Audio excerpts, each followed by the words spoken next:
of Kittens and Broken Things. Chapter 15. Liara came through with enhanced Omnitool encryption.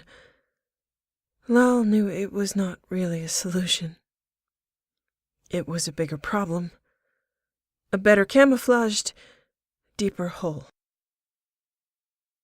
It was the hole that mattered. She made it seem like a solution so Garrus would be happy. She couldn't tell him no. She began to think about the countdown toward discovery. No longer if, but when. Once again, she could not stop something from happening, only delay it. She also looked forward to talking to him so much more than she should, part of the reason she could not tell him no. She didn't argue with him, didn't give him anything to push back against. They stayed in the warm circle of reverie-washed kissing and were people, not jobs. People desperate for each other who eventually had to have jobs again. There wasn't much talking.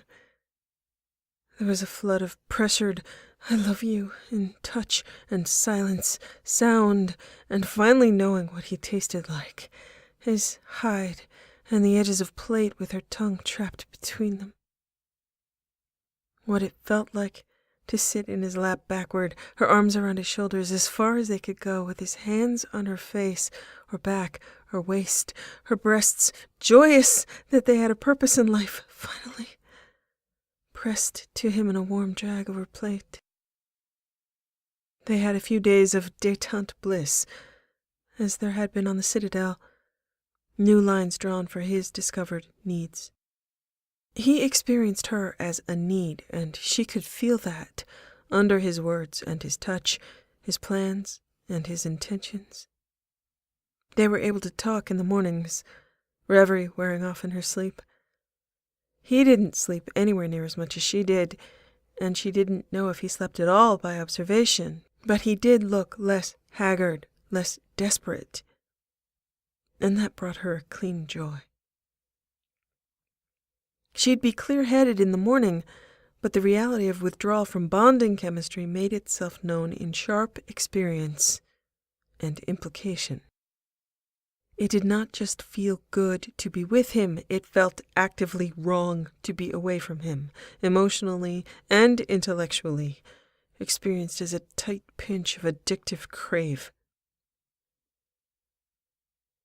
Somewhere, mid-morning, he would get closer and closer, and she'd want him to, swaying his way. Words would end. His will to be near her was like some great beast of the deep with jaws and thrashing tail that would be content for now if he could only breathe her in, close to the surface by necessity. That beast would be calm with her hands right under the water, in contact directly, slick and cold. He could feel her, and she could feel that power glide by, restless and flexing, surface smooth and bunched reactive muscle and threat beneath, ahead, and behind. Garrus invited Orbiston over, who did not come to dinner to Garrus's vague puzzlement, and he invited Liara, who did come to dinner. Liara found her a source of raspberry jam. By the third day, he had decided he needed to go. She hadn't asked him how long he was staying. Their very fragile peace was reliant on him getting his way until he chose to recognize and honor her need below the surface, under his palms. She counted on his demand to be sated and unopposed, and for him to recognize resonance and magnitude of her purpose. Shepard's purpose, who was absent but as insistent as his bond. He had demanded that she give, and she had given. She knew him well enough to know that a gift would not go unreciprocated because that was who he was. It was a careful dance where neither of them were appearing to lead, but there was music to be obeyed. His breath came hard, groans and growls and passionate press, but he did not make further demands on her truth or her body. She made up for that herself, wanting to know more, wanting to know everything, wanting him to know everything. Reverie streaming like sunshine and adoring blue eyes.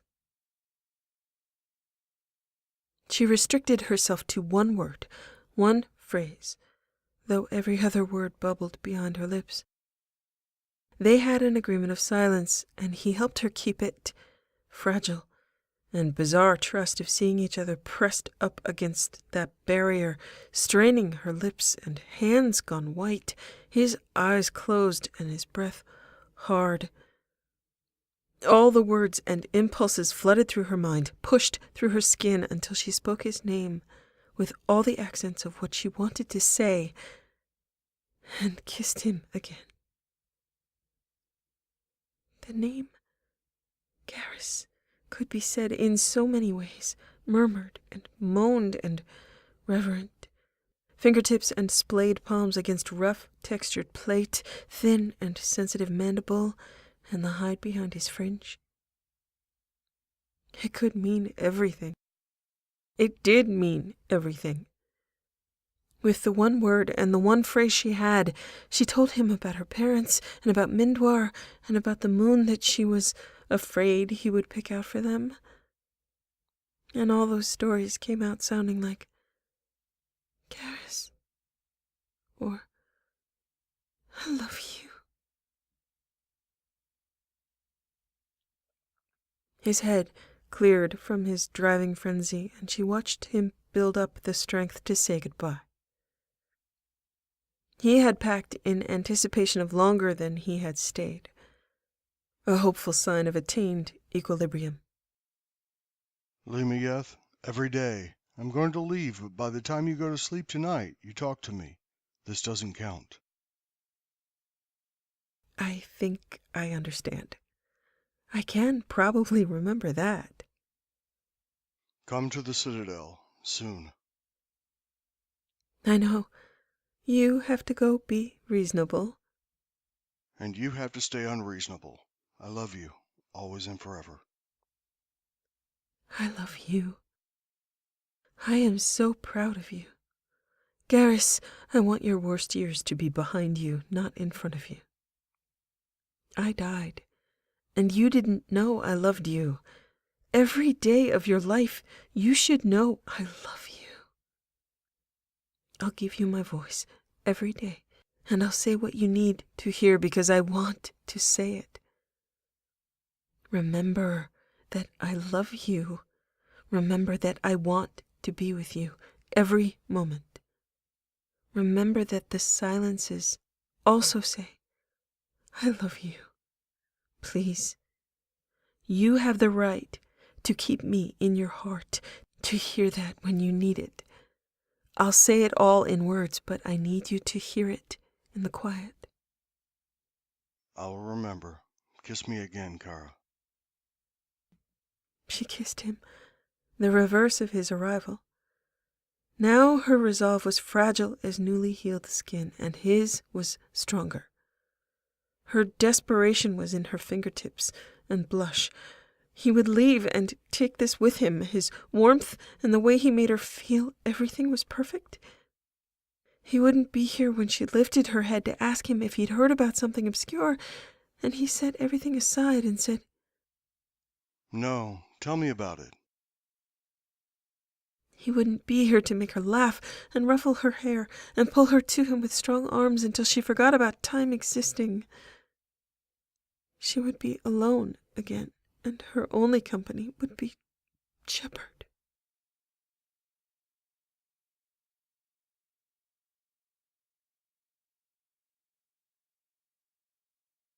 She took Thane out for the first mission back with Orbiston to see how well they worked together.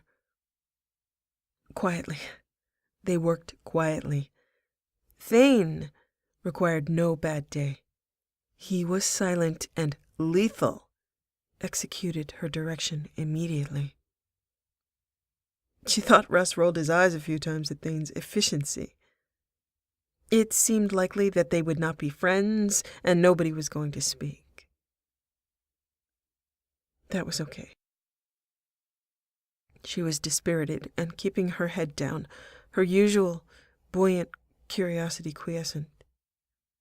She should be fascinated by Thane.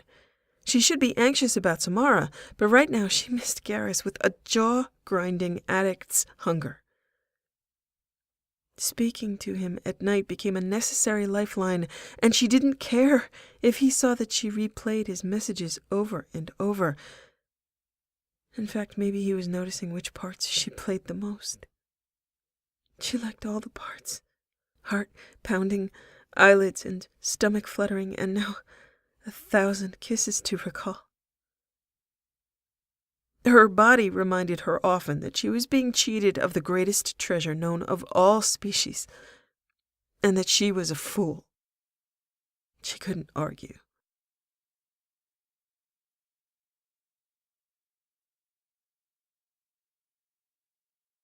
Meeting Samara required a realignment of hope. She could not have Samara on her crew, but she also could not let this Justicar continue to tear through Ilium, threatening the local authorities and people that were down and helpless. Dahl interrupted Samara's pursuit of an Eclipse sister, directed Russ to knock the sister back while Lal got Samara's attention. Justicar Samara, what is it you need to know?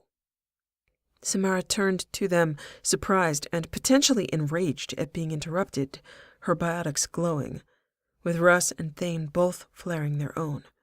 Lal continued, "That woman is down. I would like to hand her over to the authorities. I cannot allow you to murder her.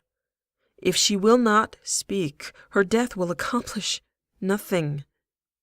You need to know something. What is it? I will help you." Orbiston let out a sound of frustration. Maybe he knew her tone by now, and knew that Samara would be a dead end. Wasted effort. He was clearly sick of her wasted effort. She got the impression that Orbiston held against her the fact that there was an assassin standing next to him, so why had she rejected the others? Wonderful. Add hypocrisy to her list of perceived flaws. She didn't explain. He didn't ask. His opinions now in shrugs and eye rolls and nonverbal but disgusted sounds. Samara stared at her, considering. And Lal said, "Your code, as I understand it, must suit a purpose. Killing her because you promised to do it is childish. She poses no ongoing threat to you. I offer you another route. A mountain rises in your path, but there is a way around. You can choose to force me to kill you to protect her, or you can carefully consider your options in changing circumstances. If you have authority here and my road goes nowhere, your road has only experienced a brief delay." Samara's biotics did not fade from her skin as she said, "You are the mountain and the road, Commander Shepard? My code also serves a purpose. Kill her, and you have nothing. Spare her, and you have us." "Very well." Samara explained what it was she needed, and agreed to wait at the local station in a non-homicidal fashion. For now. They advanced through, and there was a gunship? "Thank you?" Thane skirted the red sand, but she could swear Orbiston was enjoying himself. Not toxic enjoying himself, but the quiet motion through the deserted hallways was echoing with some brutal Taurian laughter. She decided that she would not question his tolerance, which was high. Scary high. It resulted in a lot of dead eclipse. She watched, and she would mention it if he began to get sloppy or take damage, but that wasn't the word. The word was gleeful. A Volus gentleman was assisted to not assist. Wasea was not difficult. Thane's rifle and Orbiston's focused glee meant Lal could barely locate her through the clouds of red sand before she was down. They returned the name of the ship to Samara. Lal politely requested that Detective Anaya be given permanent custody of the still surviving Eclipse sister. Lal handed over information on Pitney 4 and Elnora, who had been restrained and retrieved. Thane had cloaked and disarmed her. Lal left without mentioning that there had been any particular reason that she was helping other than passing through.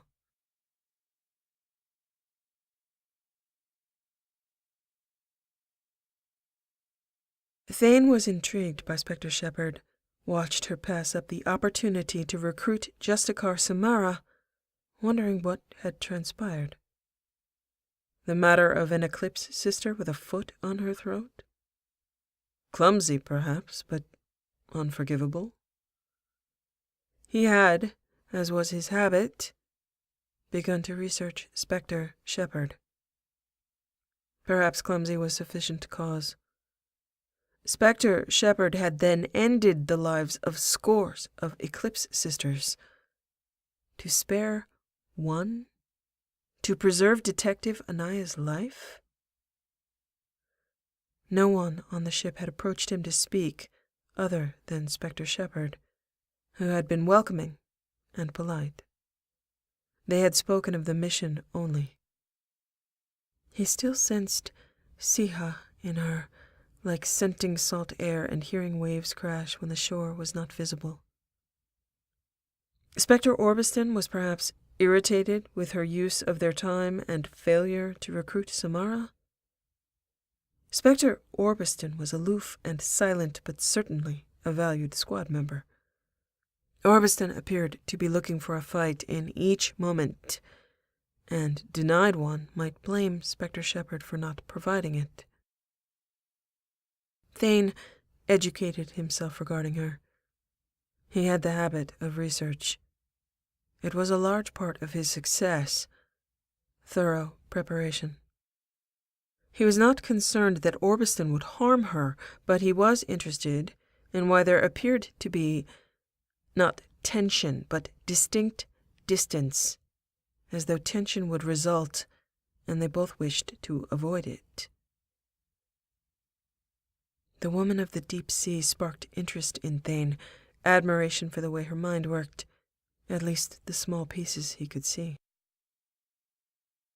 It was as though she gathered coal in her hands, and through the pressure of her mind, compressed it to diamond, examined it for flaws, and determined the cut and facets, executing that whole process in moments. The mechanics were perhaps not miraculous, the speed undeniably so. Slowly her small size and nondescript appearance became to Thane's mind an asset and not a drawback. She was no longer nondescript. She was where his eyes were drawn. Her eyes in battle were compelling. Her smile, in circumstances of her cascading thoughts, brought out in him a sense of likeness to his own nature. He recognized his curiosity, which became less idle and more ardent, to be following the pattern of collection of the rare.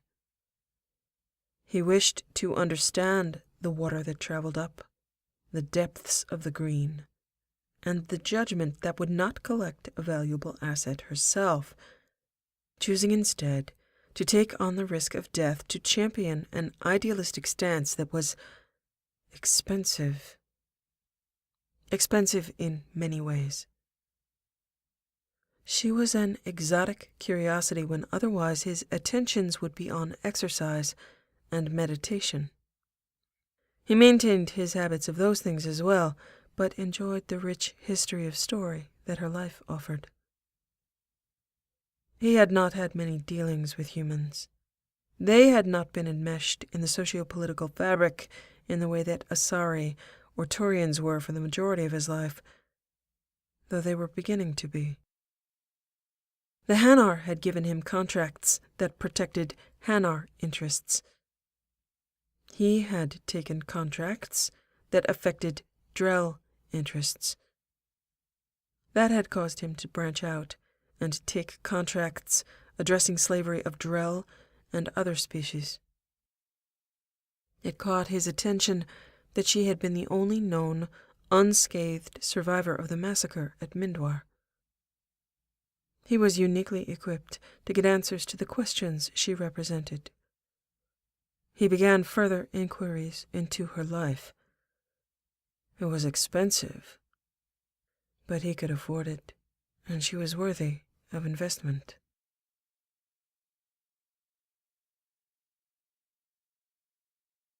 Russ often felt the need to wring a small, pale, human neck due to her inexplicable and irritating waste of his time. By proxy, his crew's and the council's time.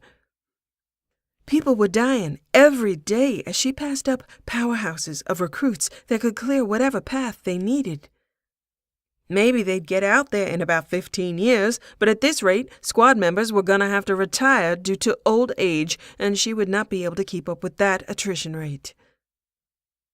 Garrus had risked his ass to see her on Ilium, and she still, always, did not smell like him. At least Garrus looked better. Less haggard.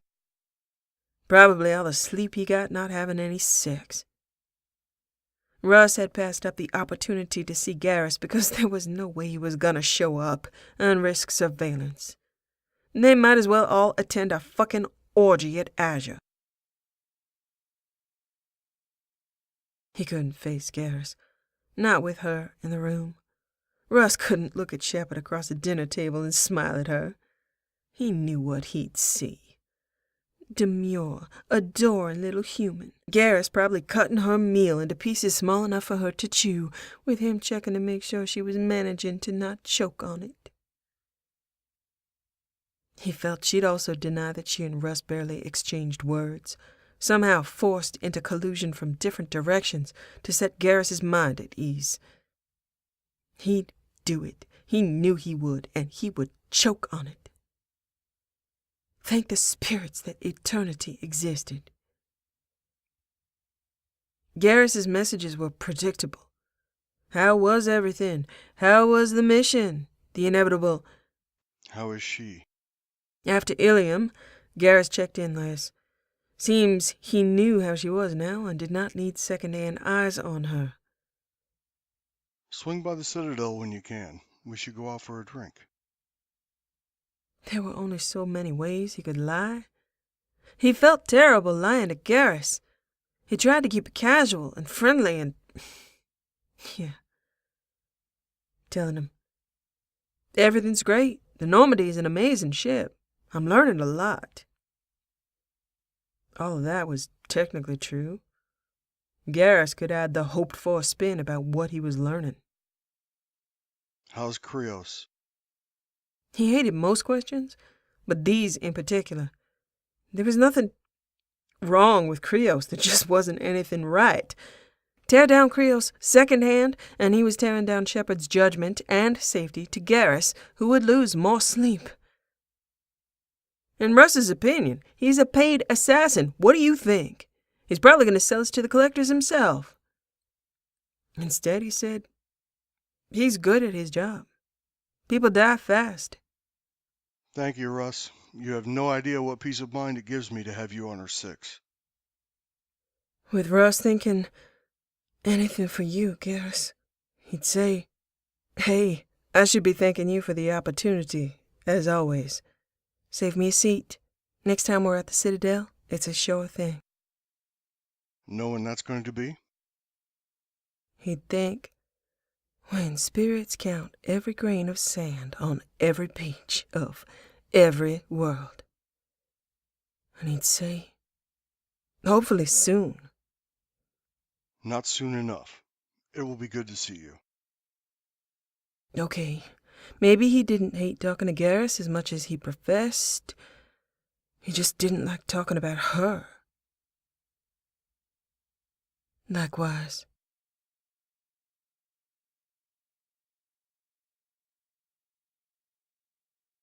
Thane discovered Commander Shepard had a habit.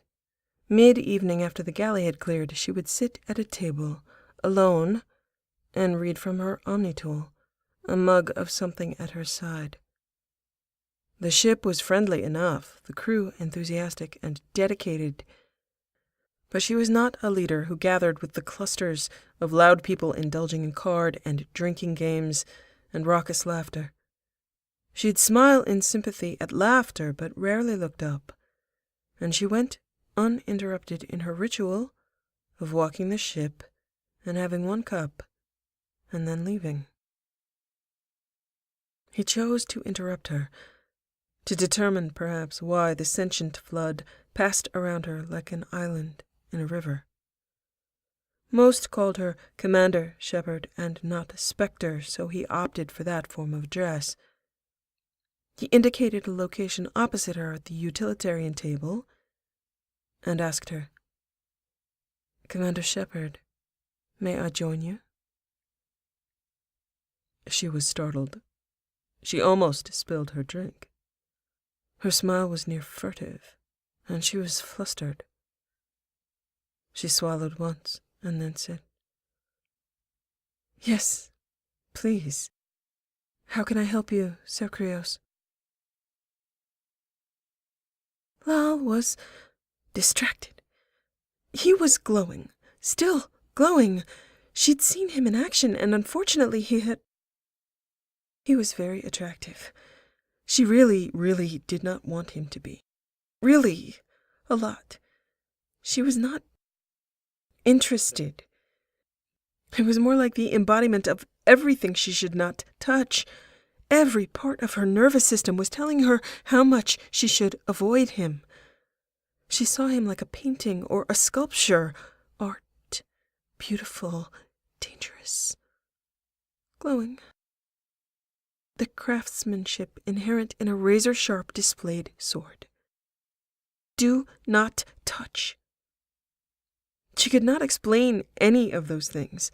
Her heart sped up, and she got tongue-tied and shy. If he would just stop glowing and talking and moving like that.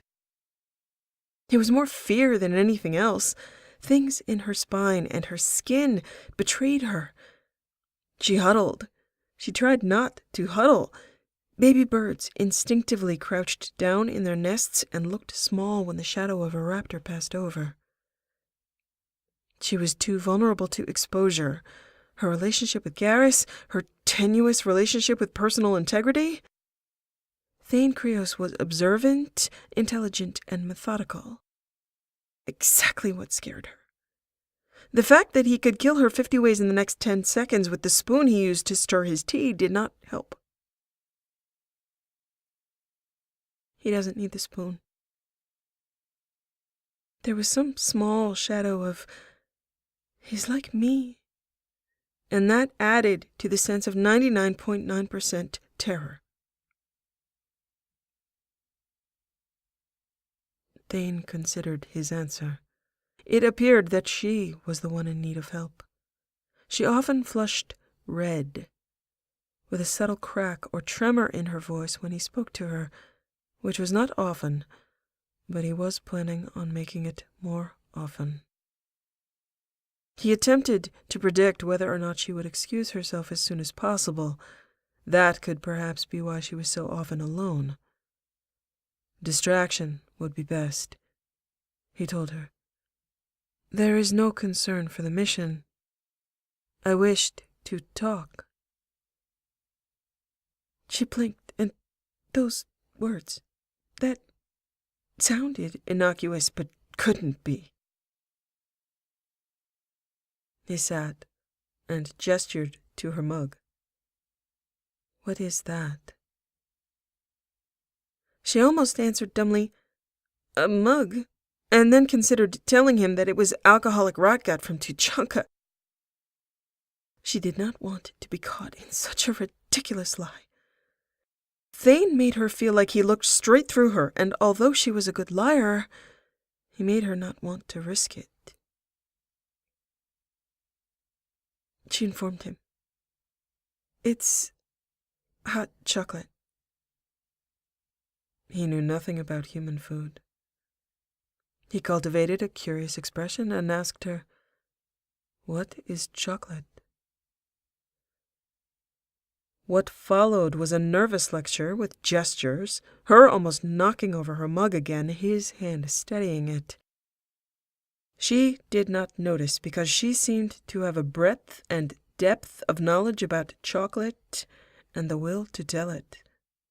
There were more gestures and stories of modern and historical economic and political ramifications, storage methods, and fat content.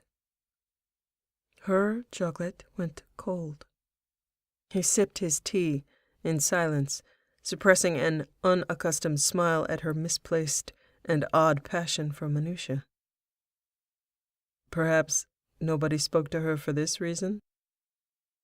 He was nearly tempted to ask her to tell him about the floor covering in the room, or maybe the history of the design of a space-faring salt shaker. Perhaps she could enlighten him.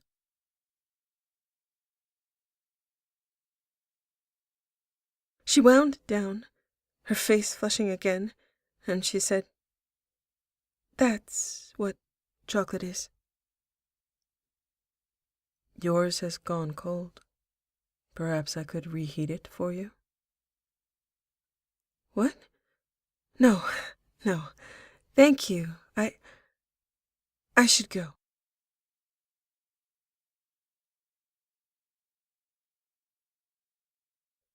He came back, not the next night, but the day after, his chosen method one of accustoming a wild animal to his presence. She was easily startled, easy to flush, in the sense that she could preemptively run, or the color would spread over her face. She did not stop having hot chocolate in the galley. He imagined it was her time to be easily approached. A duty. He took advantage, fascinated. Information on her life began to trickle through his omnitool and alerts. Not a great deal about her that he did not already know. Small things. He invested in hiring someone to physically retrieve the sealed files of Mindwar. It would take some time. He had time, taking an odd pleasure in listening to her passion for small things. She seemed fragile as eggshells, brittle, and still Siha. More Siha. He became comfortable with protecting her, growing faith that she was who she represented herself to be, and that he seemed to monopolize her time. No one else approached. Spectre Orbiston occasionally saw them seated together, a roll of his eyes or a snort indicating his deep disapproval. Interesting. If there was someone Orbiston was not interested in, it was Commander Shepard. Thane should diversify his research and learn more about the second Spectre on board the Normandy.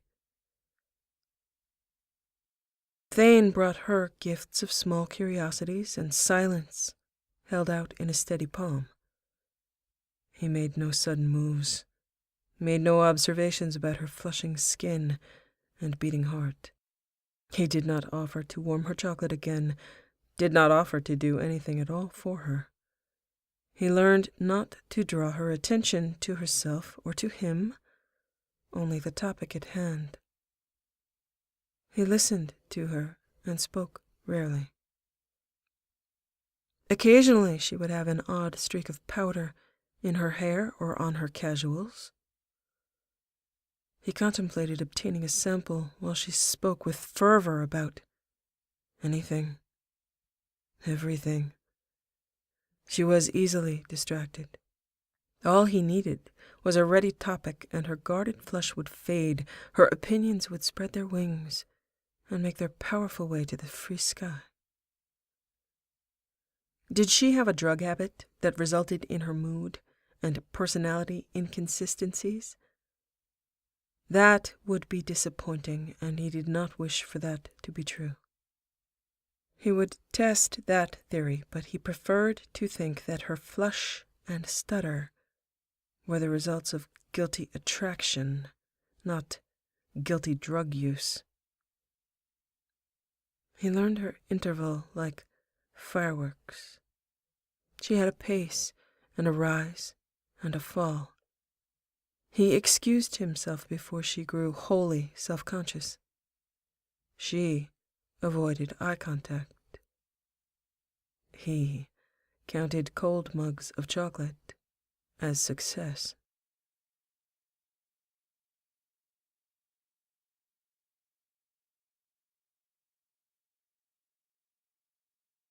Thane believed intellectual pursuit to be what she sought, her agile mind working over and through each detail that surrounded her. He'd seen her face light often as he listened. He'd watched her surreptitiously check her Omni-tool, make notes, and do research on the smallest of things. At those times, her facial expressions would ease. Her humor would come more freely.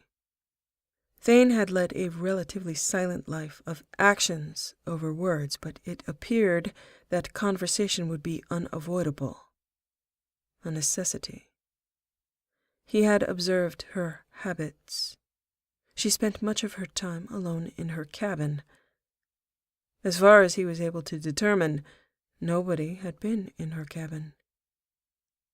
He would have to wait to be invited. She had grown somewhat more comfortable with him, fewer incidents with nearly spilled beverages. She still flushed, and they both ignored it. He enjoyed his conversations with her. She did not gossip. She did not share the life stories of her crew. He told her of Irikah. He told her of Keprals. He told her of Drell history and culture as she listened, rapt, supportive, and assuring confidences would be kept. She spoke only truths that belonged to her, and the small indulgences of enthusiasm that swept through her mind. She was hesitant and unwilling to discuss herself other than in the most general of terms. He steered the conversation to playing a Drell board game. He mentioned Pon Ifa, and her face was lit with immediate interest and enthusiasm. He was gratified to bring that expression to her face.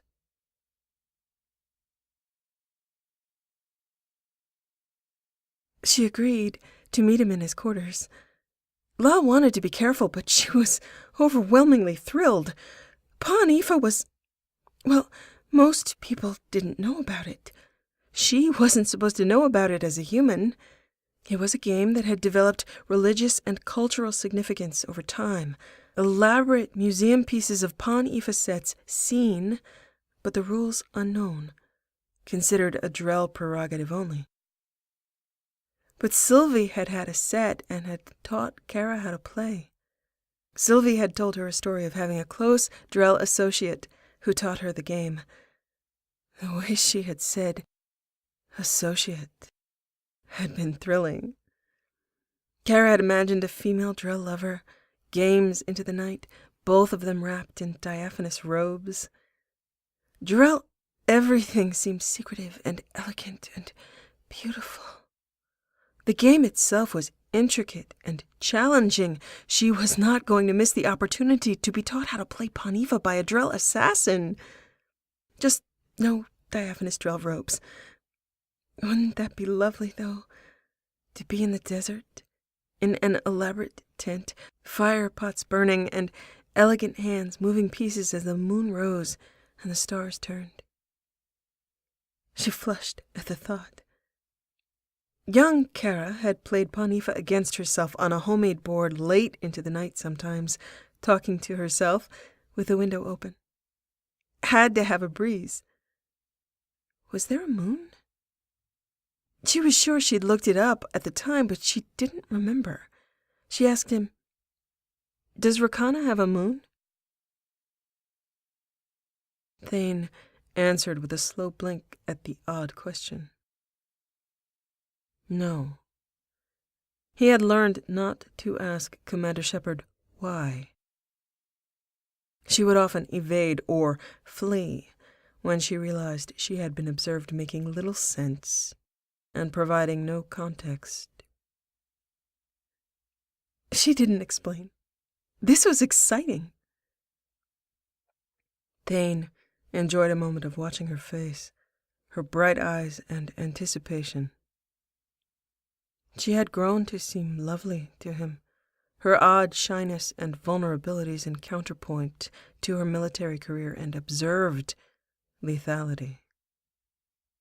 His protectiveness had expanded and had borders that verged on territoriality.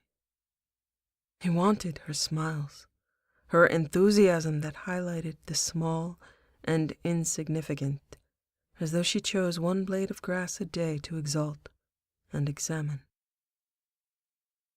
Her attention upon a subject brought it poetic importance. He brought out the board, and the anticipation on her face seemed like earned invitation, a prelude to touching a courted, wild, shying creature. He knew better than to think of her as easy prey, but he did not necessarily value easy. He preferred a challenge. The thought of challenge and anticipation, redrawn and sharp in her features, not in the galley, but here in his quarters, resulted in subtle channels of arousal, a throb against his thigh. It was an anticipatory pleasure and a familiar response to seeing her now, as he considered how to breach her defenses, whatever they were. Her size and appearance, once drawbacks, shifted in his internal descriptors from small to tight, from thin to lithe, and colorless as the preferred setting to the emerald gems that made up her eyes. He would enjoy winning Panifa, describing the motions and moves and theory behind reaching an opposed goal. She was the opposition and the goal, and the game would reinforce inevitability. He did not have a solid board he carried with him, too cumbersome. He had a holographic simulation that took up much of the table between them. He explained the boards and the goal, the pieces and their moves. Law was entranced, caught in the evocative, imagined scent of drill spice in the air and breezes. Turned out, Sylvie had not been misled. Thane's explanations mirrored what she'd been taught. Sylvie's personal breach of decorum making Lal smile. Thane explained the boards as he activated them one by one. There was a central board with 8 radiating spokes to smaller boards. Each board represented a sphere of political influence, such as religion, media, troops, supplies, etc. Each faction had its assigned strengths and weaknesses. Religion was weak to media, but media was weak to military, and so on. Pieces altered in role and strength according to the board they inhabited and which player controlled them. The center board represented clan structure, the ruling family, and those pieces could not radiate out. The Hierophant was strongest on her home board of religious influence, unless attacked by a representative of the media. A Hierophant triumphant on her board, and moving with her support pieces to attack the board representing the treasury and supply chain was devastating to that sphere. Unlike human chess, this was not primarily a game of direct conquest. The preferred, more elegant solution was to hijack pieces and have them serve the other side. The central board must be defended while outer fights were conducted. 9 conflicts began and progressed simultaneously, converging to the center and capable of radiating back out. He showed her examples of each board, each sphere. The main piece of concern was the doyen on the center board. Capture of her was capture of the game. Watching the anticipation sharpen the lines of her face, he gave only minimal focus to the pieces and their function. She was avidly enthusiastic, rapt. He had to resist the strong urge to pull her halfway across the table by her lithe arms, anticipating watching her delicate eyes widen in shock. As he explained each new set of pawn-ifa moves and concepts, he elaborated upon his preferred outcome. Winning at pawn-ifa would be easy. Seducing her was becoming, in theory, easier.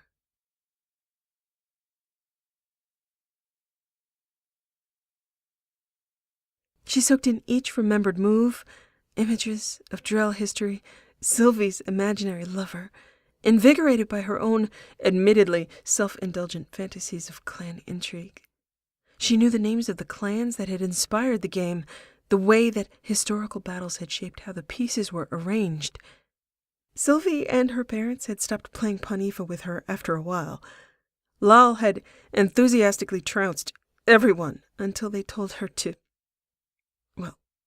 go play with herself. She had programmed Georgia to play against her, but she always beat Georgia. She was looking forward to losing to a Drell master of the game, her smile irrepressible and her eyes roaming the board, taking in the remembered intricacies. His voice was warm and exactly what she loved to hear. Informative. This was something she could not learn anywhere else, a treasured and rare opportunity. Thane was, as always, amused and somewhat insulted that she rarely looked at him, her avid interest on the game. His fantasies took a turn, intent on getting her attention more fully, with her back flushed to the table, breathless and wide-eyed, the projection of the pawn-ifa board and pieces visible on and around them. His imagination allowed no space between them, her hands held over her head with one of his mouth on hers. Venom and persuasion and force, all brought to bear until her breath came faster, until he told her to wrap her legs around his hips, if they were not already there. He had progressed to fully hard, straining, imagining her eyes. Always her eyes, depths of jewel-toned green. Fortunately, his voice was still under his smooth control, and the description of the game so rote that it took little concentration. He suppressed the rough hiss he'd enjoy speaking into her skin, into her ears, so he could feel the tremor in her muscles in response, feel her give way as he pressed her down. He explained elements of straightforward assault and subversion, her eyes directly on the board and his hands, allowing him to look at her without being observed. He suggested playing each board individually, but to his surprise she said, "No, I think I've got it. I'd like to try a real game." He smiled at her and said, "A real game it is, then." He set the pieces with a touch to the controls, and he watched her as she watched the board. She was suddenly unreadable. He was often able to determine where someone was going to move, what their plans were based upon where they were looking.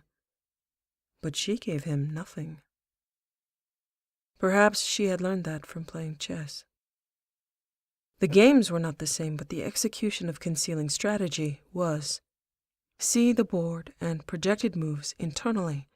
Do not focus. Perhaps she had no thoughts to display and she was trying to remember rules.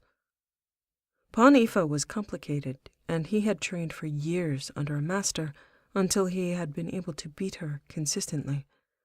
Although not ranked, as he was not a public figure, he had sought out each ranked master of the game privately, played against them, and won.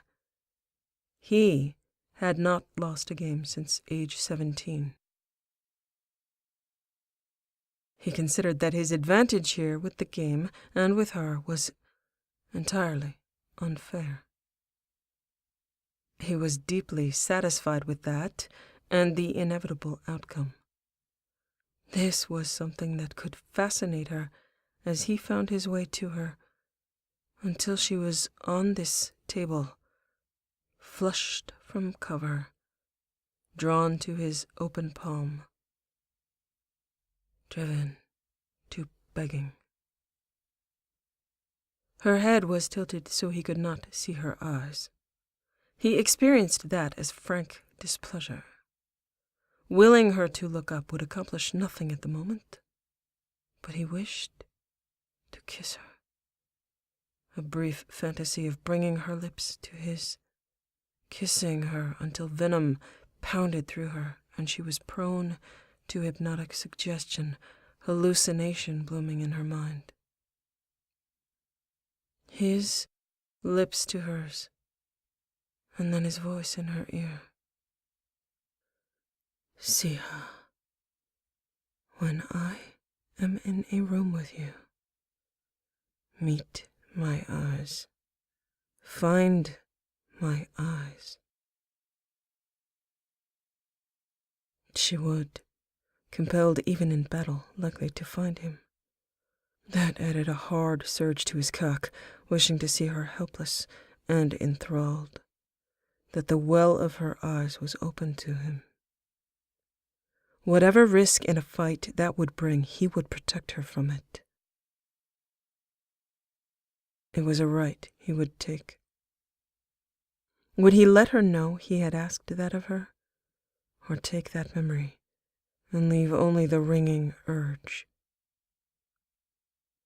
That depended entirely upon how much displeasure he experienced in the near future from being denied her gaze. She made nonsensical opening moves, but they were not illegal. She moved the pieces properly, so he did not correct her. He could break it down afterward for her, explain missteps. He could tap a piece and withdraw his hand, and her eyes might be drawn to him from following that movement. Perhaps he would not speak until her eyes met his. Something to test and enjoy. He contemplated breaking into her quarters, but his main concern was Edie. He had no way yet to bypass her, but he would work on that. There were ways. Perhaps not physical infiltration, but technical and remote. He wanted to go there himself and touch, see, create an evocative memory, but that would likely have to wait until she invited him there. Lal was thrilled, pulse pounding, and thirsty to learn. She'd made a few moves that were deeply risky, but were intended to produce a synergistic trap, something she'd developed while trying to play both sides of the game herself, wondering if it would work. There was a very small advantage to be gained by setting factions up to fall in a particular order. Although theoretically they were equivalent in weakness to others, there were intricacies that could be exploited. If he caught it early, she was doomed. if she was able to play it out without interference, with her sacrificing the more classical targets, her advantage multiplied with each move, until he noticed the pattern and tried to counter it, and then noticed the pattern of forced countering. Possibly she'd get slaughtered, and then she'd start over. She had so many gambits she'd built in her head. She wanted to try them all. She wasn't Drell, but she did have an excellent memory, particularly for things that obsessed her, and Panifa had taken up a fascinating chunk of her time. She believed Thane was playing a standard game, an approach Sylvie had shown her. It was unfair to him, and she felt slightly guilty. She was able to predict what he was doing, and hopefully she looked only random and uneducated to him.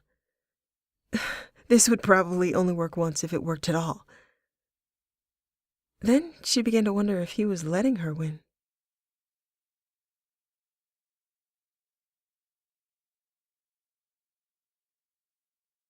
He was pleasantly lost in imagining exploring her body with his mouth at her throat and his hand spanning her waist, when his first piece was not captured but hijacked.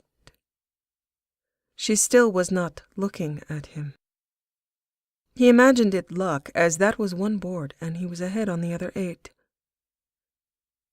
Until his second piece on another board was hijacked, and the gathering tide of her seemingly nonsensical moves began to crash in on his defenses.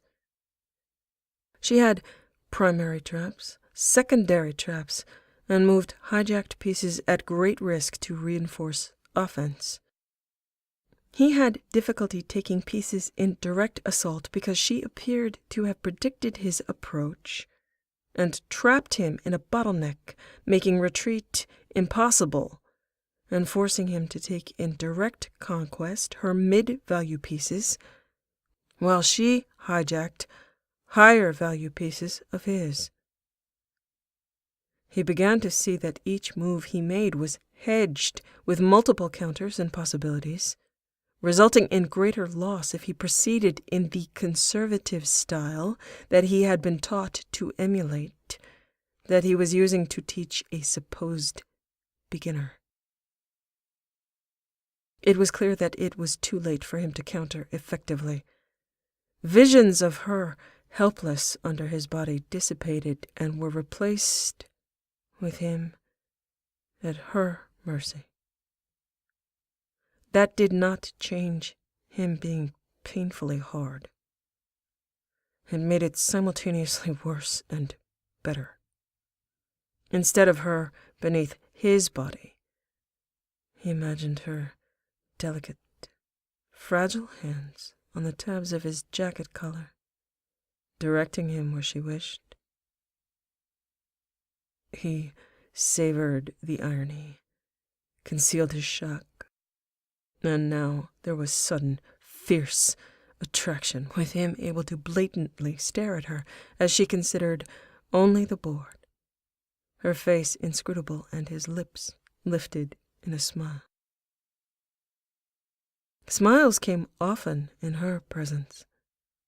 Throughout his life they had been rare. This smile was a tribute to the one she showed in battle, this woman of eggshells and the sea. The woman who was often so flustered in his presence was casually destroying a lifetime of practiced and gained accomplishment, a crowning glory and secret of his culture. She won, and he must let her do so because there was no conceding in Panifa. Each move must be made, a philosophy of acceptance of fate, a particular discipline of the game. It was more difficult for her at the end as he focused on the complicated ramifications of each move against her whimsical and vicious mind. She was excited that she remembered and knew the rules. He hadn't stopped her, and he'd obviously let her win. He'd rallied by the end, but only after he'd fallen just that little bit behind, and he never caught up. She thought it was kind of him, and she hoped she'd managed to at least show she took the game seriously and appreciated his time. Perhaps Drell were not allowed to defeat their superior officers? When the final move had been made and his doyen captured, she looked up at him for the first time since the game began. She'd been unwilling to meet his eye, did not want to give anything away, tried to pay the most respect she could to the opportunity to learn. His lips retained his appreciative smile as he said, "Congratulations, Siha." What does Siha mean? Perhaps I will tell you someday. I'd enjoy a rematch.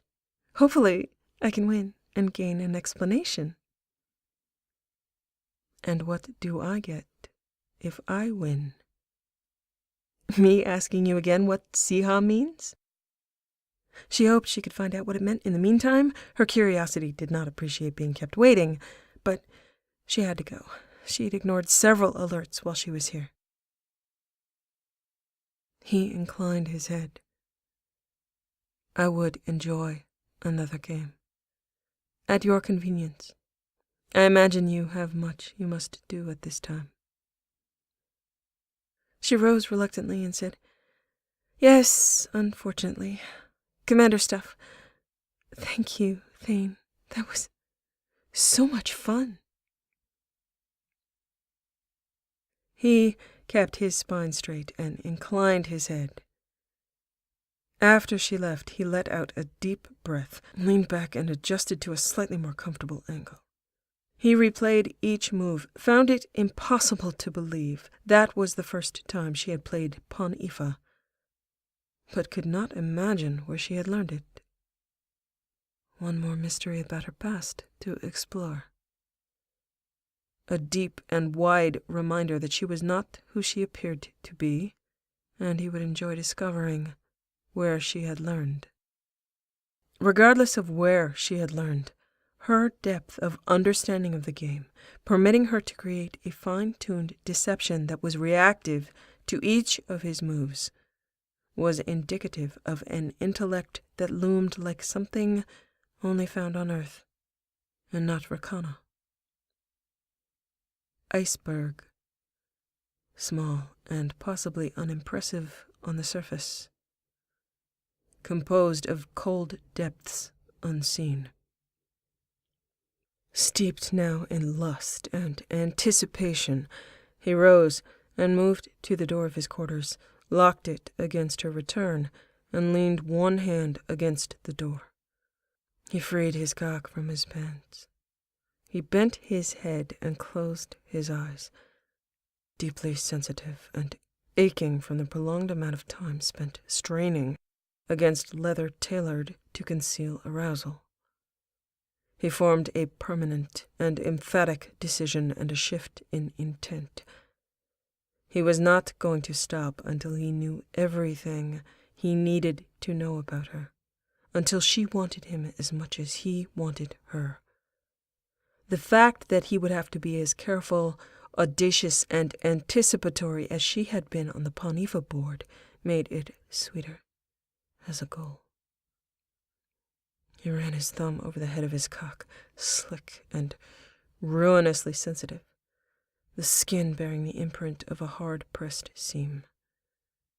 He imagined her tongue in place of his thumb. His cock twitched, surged, and he filled in the fantasy with more details. He wanted her on her knees, looking up at him with his hands twisted into the hair he was so curious about. Her hands closing around the length of his cock, her tongue along his ridges, lips around him with his hands guiding her. She'd be hungry for venom, and her tongue and throat. He wanted her, as hungry as he'd been, watching her across the table, as hungry as he was right now. He did not wish to lose the next game, wanted her to ask him what Siha meant, time after time. He wanted to make her frustrated. He would not tell her until she was helpless, begging and hoarse. He would take every word from her except for his name and the word please. He would make her beg on the table with a game set, now frozen in his defeat. He would be in her quarters because she invited him, could not go long without him, without hunger rising to overwhelm her. Power. There was power in that lithe frame and sea-deep eyes. He could hold that power in the span of his hands around her waist, in the whisper of venom in her blood and ears. Her eyes and body would turn to his. Siha. He gritted his teeth, his upper lip curled into a snarl, and his open palm against the door, bracing fingernails against the metal to the point of shards of pain. His hand working the length of his cock, a tight surge of impending orgasm built as he imagined her, panting and spent under his body, tightening around him, and ripples his teeth at her throat, and the hissing rasp of her name escaping his lips. Her breasts against his chest, and his hand pressing fingers into the flesh of her ass as he held her tighter to his body, emptying into her, her head back as she loosed a ragged scream. He came in a fierce, thick rush, a harsh groan and a long moan of release, relaxing into panting, and muscles loosening, endorphins and pleasure streaming through his blood. He rested his head against the metal door for a few long moments. Then he chose actions on his path to that moment. He had to clean up. He had to discover every possible thing he could about human female bodies and how they experienced pleasure. Possibly hire a woman to tutor him in such matters before the practical aspects of sex with another species resulted in less than satisfactory results.